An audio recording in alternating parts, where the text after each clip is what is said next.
ഇഷ്ടമാണ് നമുക്ക്. അവിടേക്ക് പോയി മൂത്രം ഒഴിച്ചോ? അലമാരയിൽ മൂത്രം ഒഴിച്ചോ? എനിക്ക് അതേ അമ്മച്ചി ഇപ്പോൾ വടി കൊണ്ട് വരും. എന്തിനാ അങ്ങനെ ഇത് ചെയ്യോ?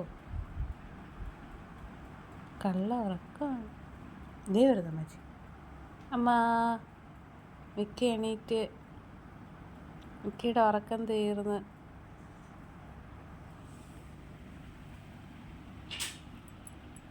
ഇതാ കള്ള ഇത്തവണ രക്ഷപ്പെട്ട് കിടന്നു. പോട്ടെ, ശരി കേട്ടാ.